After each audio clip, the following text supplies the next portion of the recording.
alunos, hoje nós vamos falar sobre o instrumental endodôntico, de uso endodôntico, focando nesse tema mais especificamente nas limas, o chamado instrumento endodôntico. Vamos dar alguma pincelada nos materiais instrumentais de irrigação e também um instrumental que é utilizado em abertura. As brocas, pontas diamantadas, você já conhece essas pontas e brocas, você já sabe a utilidade delas, principalmente nas fases da abertura endodôntica. Então, um instrumento que nós temos de grande utilização na endodontia, né, é a sonda Rey, especificamente a número 3, que serve tanto para dentes anteriores quanto para dentes posteriores. A sonda Rey, ela tem uma dupla função. A função de localizar os canais, principalmente em dentes posteriores, devido à sondagem após a abertura, a remoção do teto. Você vai passar essa sonda Rey sobre o assoalho e ela vai te indicar ali aonde estão os canais. Então esse assoalho, quando não é danificado, você tem totais condições de percorrer com a sonda Rey esse assoalho e ele te direcionar para os canais. Outra função da sonda Rey é de verificar se o seu desgaste compensatório foi bem feito. Então é interessante, antes do desgaste compensatório, você introduzir a sonda Rey, por exemplo, nos dentes anteriores. Você tem uma projeção de dentina ali no lado lingual ou palatino, que vai impulsionar essa sonda Rey para vestibular e ela vai ter uma dificuldade muito grande de penetração naquele conduto. Após o desgaste compensatório ou a remoção desse ombro palatino, você tem condição de novamente sondar para verificar se essa sonda Rey está em condições de percorrer a parede lingual ou palatino. Da mesma maneira, você vai fazer nos dentes posteriores, principalmente nos molares inferiores e superiores, ali na raiz mesovestibular do molar superior, na mesial do molar inferior, para verificar se você conseguiu remover aquele triângulo mesial. Então, o triângulo mesial é o que faz com que a lima seja deslocada para as paredes, principalmente internas ali no terço cervical. Então, quando você faz o preparo daquele terço cervical, você tem condições de, com a sonda Rey, verificar se ele foi bem realizado ou não. O instrumental que a gente já apresentou para vocês, só para a gente lembrar, é composto da pinça, o espelho de primeiro plano, a sonda exploradora e a sonda Rey. A sonda Rey também pode vir com esse modelo aqui. De um lado ela tem o mesmo modelo da sonda exploradora e do outro lado ela tem o modelo da sonda Rey. Mas não dispensa uma sonda exploradora, porque nós precisamos dessa parte aqui para verificar se tem teto no canal radicular. As curetas para remoção da cárie ou colher de dentina para remoção da cárie.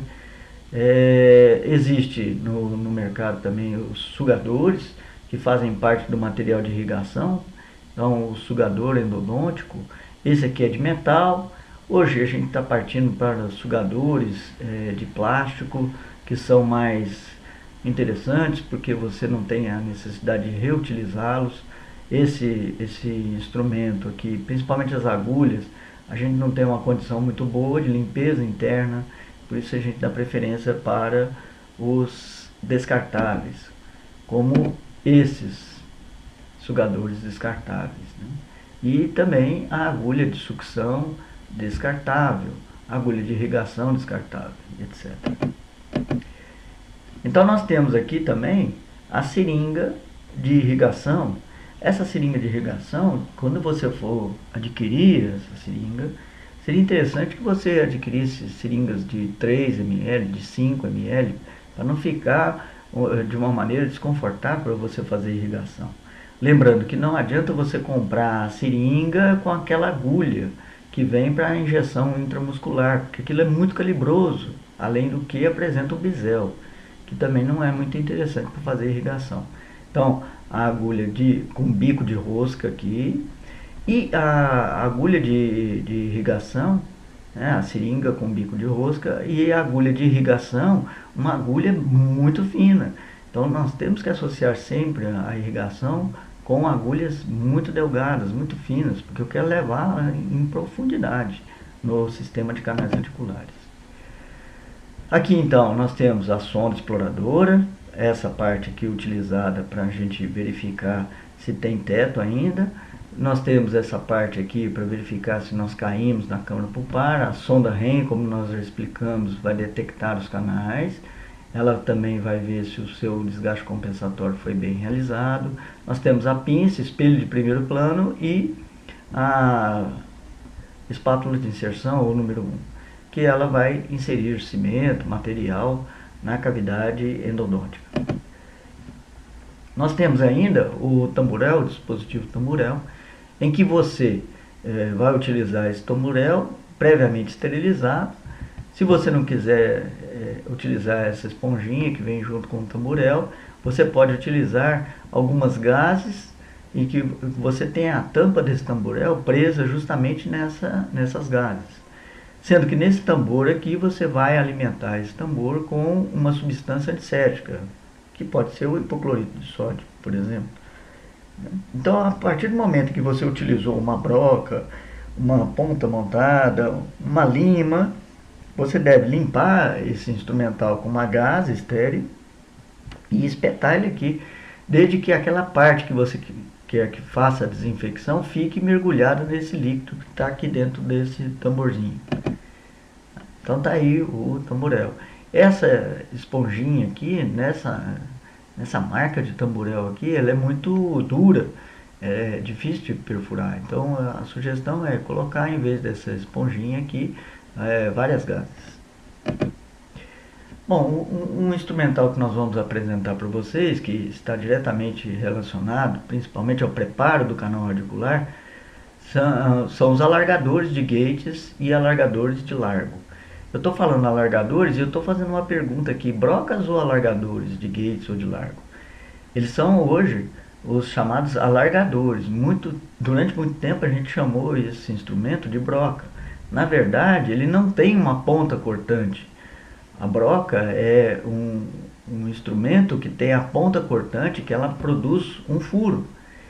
Aqui, tanto a gates quanto a largo, esses instrumentos não foram feitos para fazer um orifício, mesmo porque o canal já está pronto aqui. Eu quero apenas ampliar este canal. Então, para ampliação desse canal, eu uso o que? Os alargadores de uso intracanal. Então nós temos aí o primeiro dos alargadores que nós vamos mostrar para vocês, é o alargador de Gates Glidden. Então eu preciso conhecer algumas partes do instrumento para ficar mais fácil a comunicação. Nas aulas a gente fala, por exemplo, haste de trabalho. Então eu sei que é aquela parte que corta do instrumento, né? Então a haste de trabalho aqui, ó, do instrumento. Vamos verificar aqui nesse instrumento que a haste de trabalho é bem reduzida. Então é bem pequena essa haste de trabalho desse instrumento. E tem uma forma de chama, né? Uma forma de chama de vela. Nós vamos ver outra parte desse instrumento muito importante, chamada haste de acionamento, ou haste de fixação, ou haste de acionamento aqui. Nessa haste de acionamento, você tem a condição de adaptar esse alargador no contraângulo, para ser movimentado no micromotor. Se ele é movimentado no micromotor, qual que é o sentido de rotação desse instrumento? Então esse instrumento ele trabalha cortando sempre com a rotação à direita, então no sentido dos ponteiros do relógio. Então é importante que você saiba que direcionar a rotação desse instrumento para que ele tenha efetividade no corte. E nós temos que, para esse instrumento penetrar em profundidade, eu tenho uma parte aqui longa, lisa, que comunica essa haste de acionamento com a haste de trabalho. Essa parte é denominada de intermediário. Então o intermediário é essa parte longa, que não tem corte, é lisa, e que comunica a haste de acionamento com a haste de trabalho. Muito bem. A Gates está disponível na numeração de 1 a 6. Então é só você colocar esse símbolo aqui, do joguinho da velha, para substituir a palavra numeração. Então, em vez de você escrever número 1, você coloca esse símbolo, aí você já sabe que acompanhado do número 1, essa Gates é número 1. Ou assim sucessivamente, 2, 3, 4, 5, 6. Então, como que eu vou descobrir qual que é o número dessa Gates? Então, se você olhar aqui para a haste de acionamento, você vai ter nessa Gates aqui um sulco marcado. Então, se ela tem somente um sulco marcado aqui na haste de acionamento, é o número 1. Tá? Se eu tenho dois sulcos marcados, cravados aqui na haste de acionamento, esse é o número 2. E aqui eu tenho o jogo completo, 6. Nós utilizamos mais a número 1, número 2 e a número 3. Então, mais que isso, não existe necessidade de comprar um instrumento 4, 5, 6. Praticamente você não vai usar esse instrumento, né? E esse instrumento é disponibilizado em 2 comprimentos, chamado comprimento útil. O comprimento útil a gente vai somar a haste de trabalho, o intermediário, e somado ao intermediário e a haste de trabalho, nós vamos somar também a haste de acionamento, dando um total aqui de 32 milímetros. Então eu tenho um instrumento com 32 milímetros e tenho um instrumento aqui também com 28 milímetros. Então a gente recomenda que você compre, na maioria das vezes que você for lá na Dental adquirir esse instrumento, comprar de 32, mas que sempre tenha no seu arsenal a Gates de 28 milímetros. Então um alargador de Gates de 28 milímetros ele é muito utilizado quando aquele paciente não tem uma abertura de boca satisfatória. Você pode adaptar ele com mais facilidade a essa situação difícil clínica, né? Então nós temos aqui a Gates de 32 e aqui de 28. Então aqui nós temos o intermediário, haste de trabalho e haste de acionamento. Você pode observar que esse instrumento, como eu já disse, voltando a lembrar, esse instrumento não tem corte na ponta. Ele tem uma forma cônica e não possui corte na ponta. E essa imagem de microscopia eletrônica de varredura, dá para a gente perceber isso. Então essa é a imagem da haste de trabalho. Então a haste de trabalho está aqui, da ponta especificamente, aquela forma cônica, e você pode observar que ela não tem corte. Essa ponta aqui é chamada de ponta passiva ou ponta inativa. Que é importante a gente salientar dessa ponta inativa? Que o instrumento, ele percebendo qualquer obstáculo, ele não progride mais. E se você forçar, aí você desloca o canal.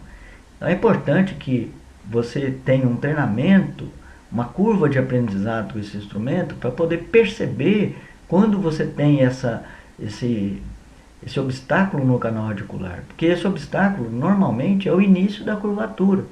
Então esse instrumento ele não foi feito para ter uma flexibilidade, ele tem uma resistência até muito boa. Então ele não foi feito para ter uma flexibilidade para entrar na curvatura. Não, ele tem que ser trabalhado antes da curvatura. Então não é interessante que você force esse instrumento para penetração na curvatura. Então ele tem sempre antes da curvatura. E é interessante notar nesse instrumento que ele tem ao longo do intermediário, na verdade, 2 diâmetros. Um diâmetro aqui em B e o diâmetro aqui em A. Então, o que acontece? Veja, o fabricante propositalmente colocou um diâmetro B um pouquinho menor do que A. Mas por que o fabricante produziu um instrumento dessa maneira? É justamente para quando esse instrumento fraturar, ele fraturar aqui nesse ponto. Então, normalmente ele fratura neste ponto específico. E, eventualmente, ele fratura aqui. Então, pode acontecer dele fraturar nesse ponto aqui em A também.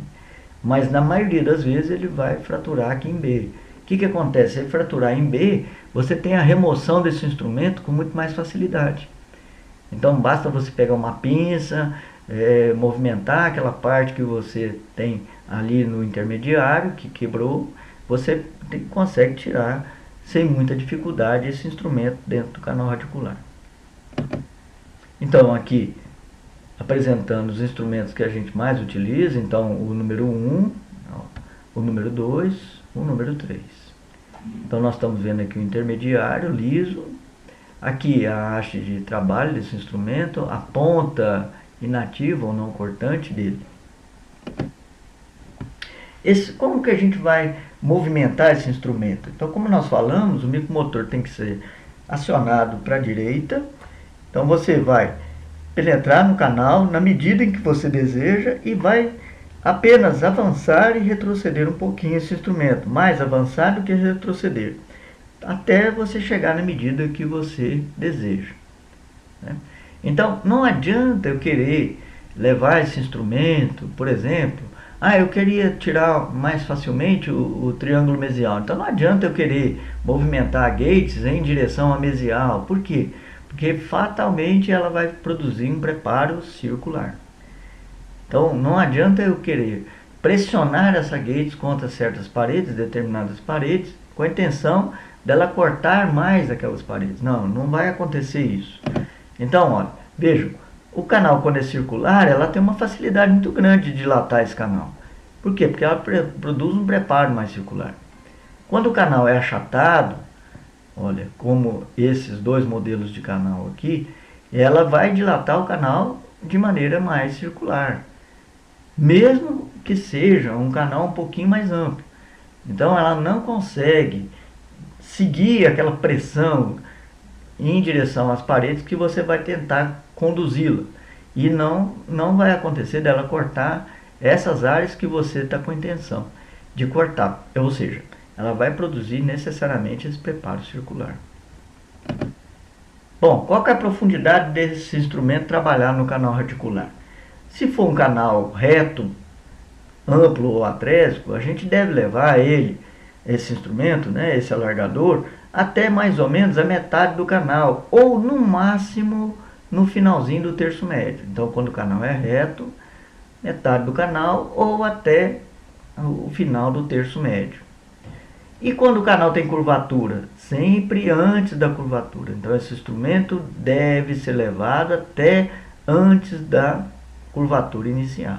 Nunca tentar forçar esse instrumento a adentrar a curvatura. E nós vamos ver que nesses dentes posteriores, onde eu tenho canais mais atrésicos, que eu tenho triângulo mesial, triângulo distal, o instrumento número 3, ele deve trabalhar somente aqui na entrada do canal. Então o instrumento número 3 deve trabalhar somente aqui na entrada do canal, pouquinho, uns 2 milímetros dentro do canal radicular, não mais que isso. Por quê? Porque esse instrumento ele vai desgastar mais para o lado interno aqui, para o lado da área de perigo, ou seja, para o lado da furca, tanto na distal quanto na mesial. Então é perigoso esse instrumento dilatar muito essa porção do canal, que vai se tornando cada vez mais delgada, e o risco aumenta de perfuração aqui para o lado da furca. Então o instrumento número 3, para esses dentes mais atrésicos, com canais mais atrésicos posteriores, ele deve trabalhar somente aqui na entrada do canal radicular. Os instrumentos 1 e 2 podem trabalhar em profundidade. E quando eu tenho um dente com curvatura, por exemplo, esse aqui, a curvatura inicia nesse nível. Então eu preciso conduzir meu instrumento no máximo até aqui. Agora, o outro instrumento que a gente vai apresentar para vocês é o alargador de largo. Então nós temos aqui o alargador de largo número 1, então ele recebe a mesma numeração da Gates, da mesma maneira, ou seja, os sulcos marcados aqui na haste de acionamento. A gente pode notar que o intermediário é muito mais curto do que o intermediário do alargador de Gates. Então, alargador de largo tem um intermediário menor E a haste de trabalho, um comprimento maior do que o da Gates. Então, olha, a haste de trabalho sendo maior, esse instrumento corta mais, ele corta mais do que o instrumento Gates. E como ele é denominado de alargador de largo, esse alargador número 1 e a Gates número 1, o alargador ele é um pouquinho de diâmetro maior do que o da Gates. Nós vamos voltar lá para frente, nesse ponto aqui, associando esses alargadores de Gates e de largo ao calibre das limas, né? Então a gente volta mais lá na frente para fazer essa associação. Então, olha, eu tenho um intermediário aqui, um pouquinho mais calibroso. Eu tenho a haste de trabalho também com um comprimento maior e um pouquinho mais calibrosa, com a mesma numeração entre Gates e largo. Portanto, esse instrumento corta mais, e agora esse instrumento tem condição de levar ele contra as paredes. Então, a pressão que eu faço contra a largo, esse instrumento tende a obedecer quando eu estou fazendo pressão para cortar uma parede específica. Então ele tem condição de cortar especificamente aquela parede. Então esse instrumento, ele completa o preparo que a Gates iniciou. Então a gente sempre tem que fazer esse trabalho. Trabalhar com a Gates primeiro, depois o instrumento largo para completar essa dilatação, né? Então tá aqui, ó. Pode perceber que o diâmetro do intermediário é um pouquinho maior do que o da Gates. A haste de trabalho também tem um diâmetro um pouquinho maior do que o diâmetro da Gates e o comprimento bem maior do que o da Gates. A ponta desse instrumento também não é uma ponta ativa, nós vamos ver numa figura melhor, e a numeração dele acompanha a mesma numeração da Gates. Então, eles são disponíveis de 1 a 6, do número 1 ao número 6. E a marcação aqui na haste de acionamento do número do instrumento.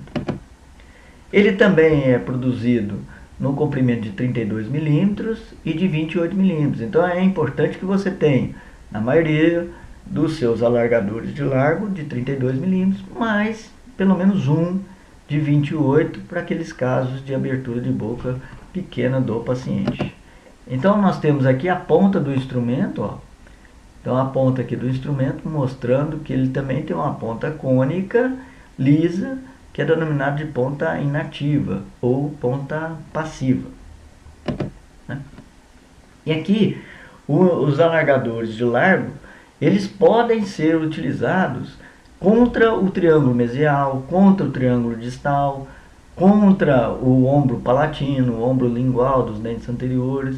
Então, esse instrumento pode completar muito bem aquele desgaste compensatório que às vezes você está com dificuldade de remoção daquele triângulo mesial, daquele ombrinho palatino, ombrinho lingual dos dentes anteriores, ou do triângulo mesial dos dentes posteriores, triângulo distal dos dentes posteriores. Então esses alargadores são mais resistentes e eu consigo fazer uma pressão e ele aceita essa pressão, direcionando desgastes para certas paredes, né? E inclusive os alargadores de largo têm uma resistência à fratura maior do que os instrumentos Gates, né? Então, por exemplo, num dente, no molar inferior aqui, ó, eu tenho as zonas de segurança, tanto na mesial quanto na distal. Então, normalmente o molar inferior tem duas raízes. Então, eu tenho aqui na raiz mesial, a parede mesial da entrada dos canais, a parede de segurança. No distal, né, na raiz distal, eu tenho no canal distal a parede distal como a parede de segurança. Sempre as paredes que estão voltadas para o lado da divisão das raízes ou da furca são as áreas de risco. São as áreas em que nós temos a perfuração acontecendo com mais facilidade.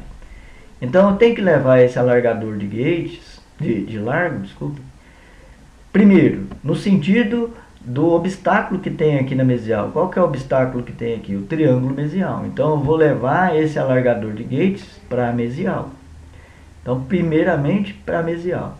Esse instrumento começou a trabalhar com uma certa folga, eu vou levar mesial, vestibular, mesial lingual, vestibular, lingual, vestibular, lingual. Então, mesial, vestibular, mesial, lingual.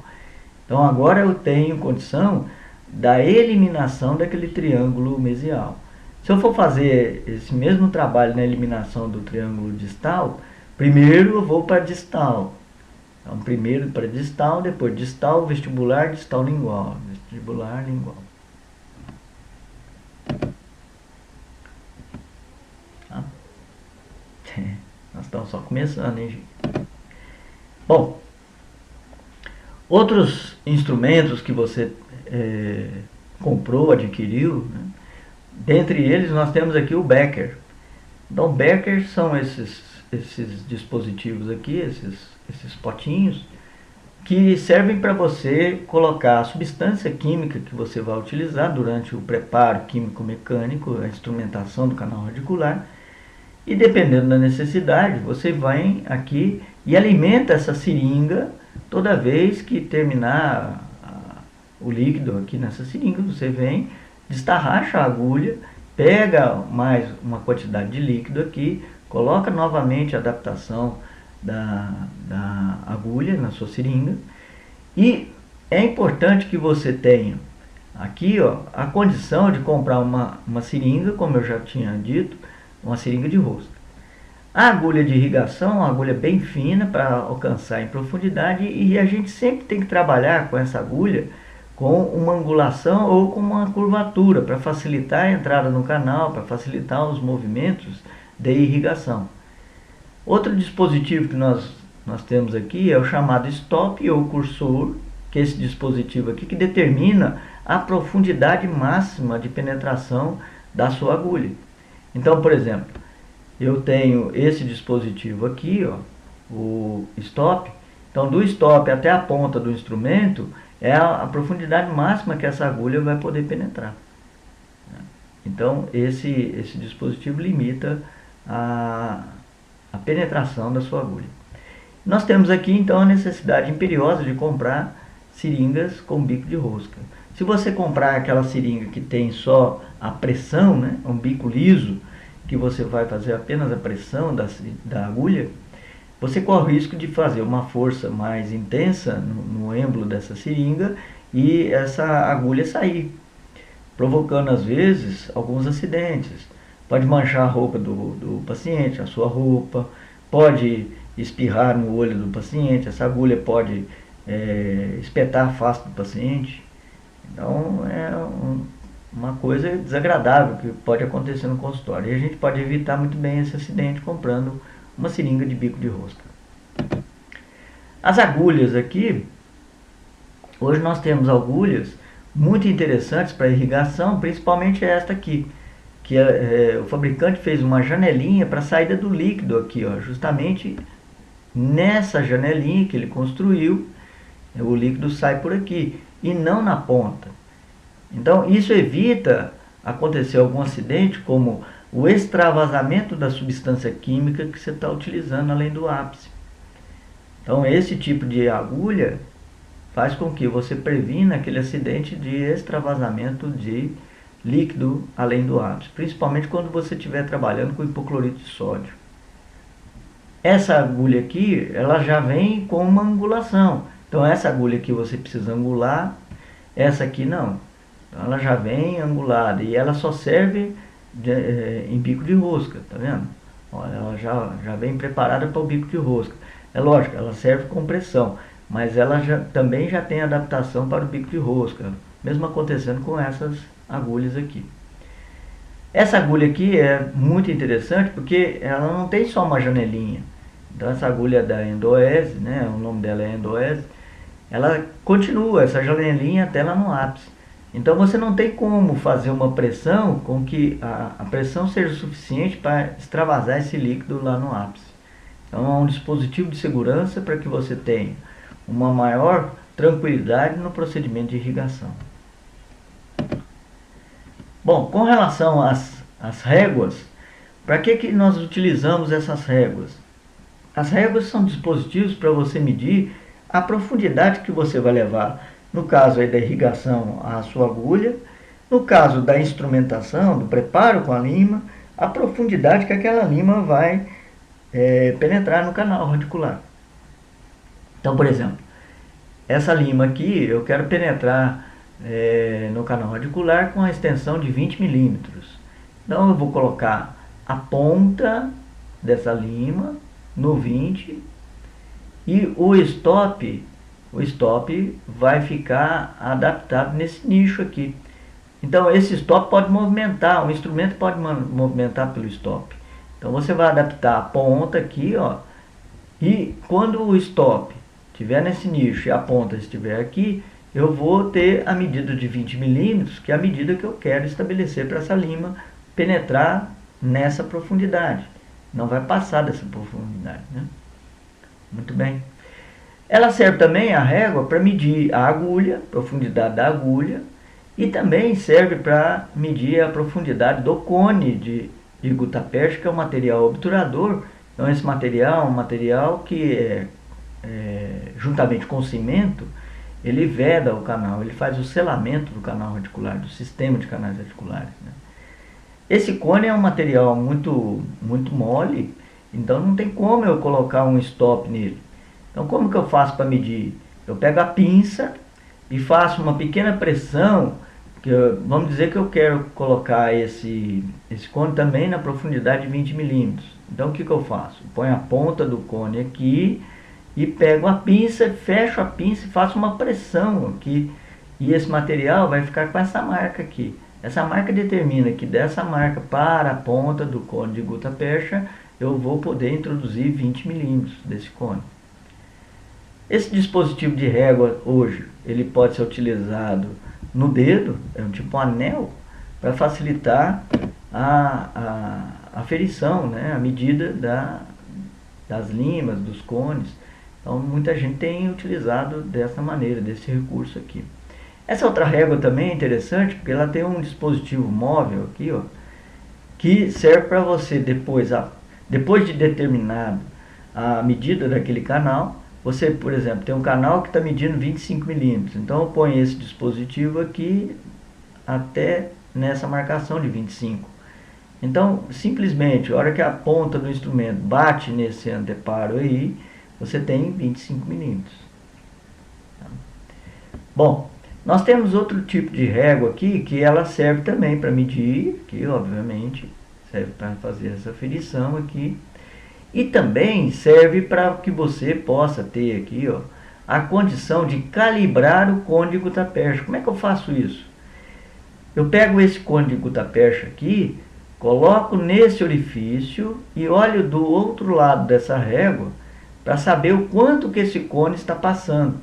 Eu vou cortar o excesso desse cone e ele vai ter o calibre exato, no caso aqui, de 0,20 milímetros, 0,25 milímetros, 0,30 milímetros e assim por diante. Então é uma régua muito útil, principalmente no momento de obturação, para que eu possa calibrar a ponta do cone em relação à lima que eu utilizei para fazer o preparo do canal radicular. Então, nós temos réguas mais compactas, que eu posso ter uma facilidade maior, porque eu coloco esse stop aqui nesse nicho, então ele não fica deslocando, eu tenho uma facilidade maior de medir esse comprimento aqui nesse dispositivo. Bom, nós já falamos do stop de silicone, ou cursor de silicone, que é um dispositivo que movimenta na parte metálica da lima. Então esse dispositivo vai poder movimentar aqui nessa parte metálica da lima, e que normalmente alguns fabricantes têm o diâmetro dele de 1 milímetro, mas alguns fabricantes têm um diâmetro de 1,5 milímetro. Então é preciso ficar atento, né, quanto que mede esse diâmetro do stop de silicone. Então todo stop de silicone tem uma marcação, nesse caso aqui, nesse fabricante, ele fez um picote. Então ele fez ele cortou aqui esse stop de silicone para fazer uma referência, uma marcação. Outros fabricantes, ó, aqui ainda tem o picote, outros fabricantes colocam uma faixa de uma coloração diferente do stop. Então, nós vamos ver um pouquinho mais para frente para que serve isso.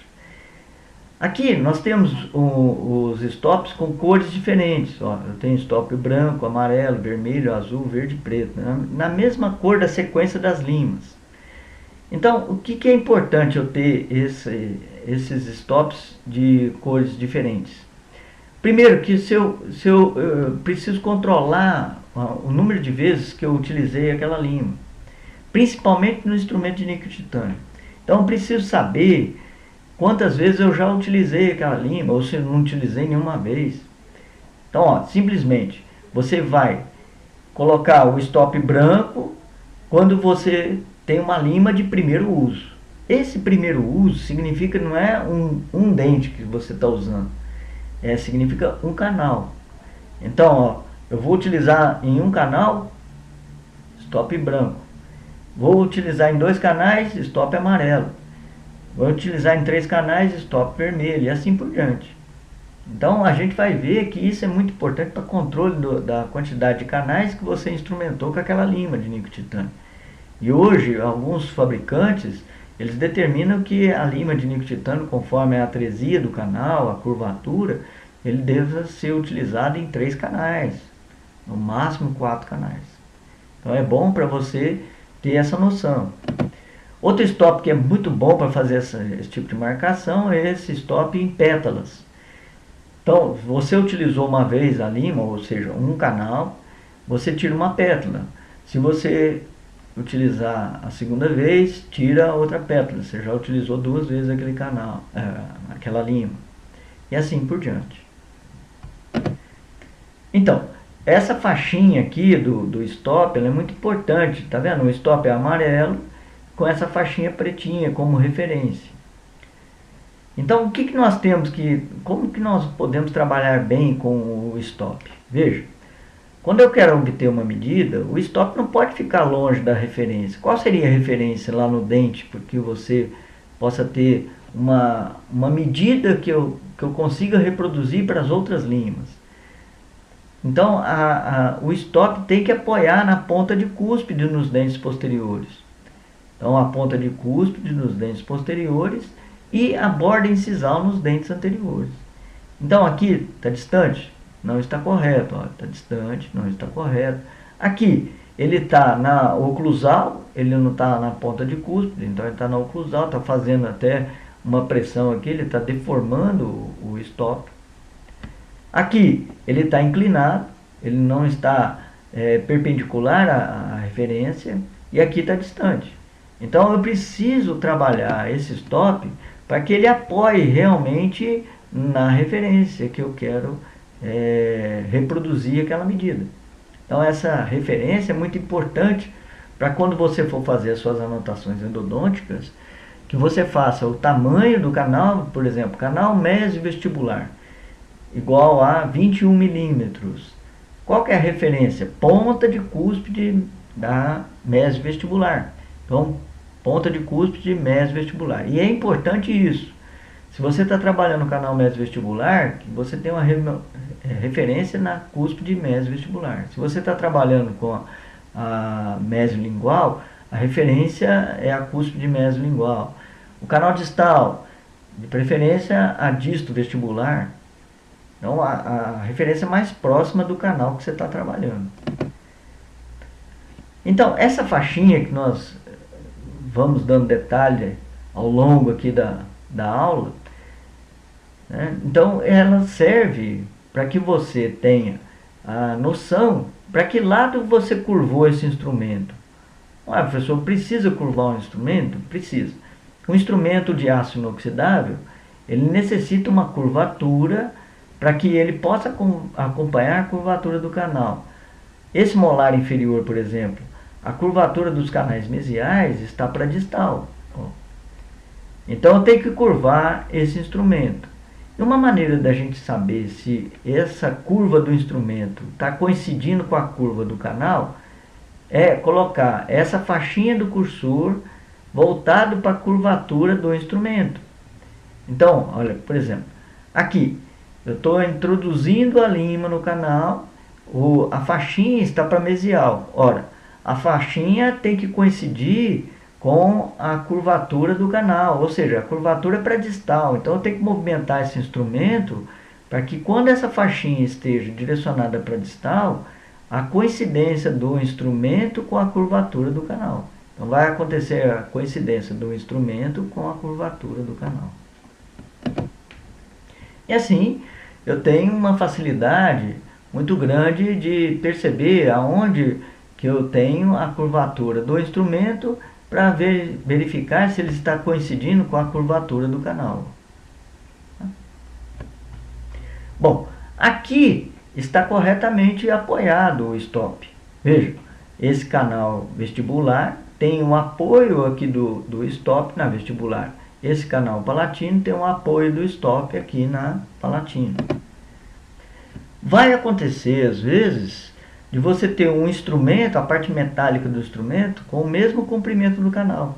E aí você tem que retirar aquele stop e utilizar como a medida o cabo do instrumento. Então, o cabo do instrumento, aqui o início do cabo do instrumento vai ser o seu stop da medida. Não tem nada de errado quando acontece isso. Então, estão aí as referências, tanto dos dentes posteriores quanto dos dentes anteriores. Então, aqui, mais uma vez, o stop apoiando na porção incisal do dente. Aqui, distante um pouquinho. E aqui, na maneira correta, você está apoiando o stop.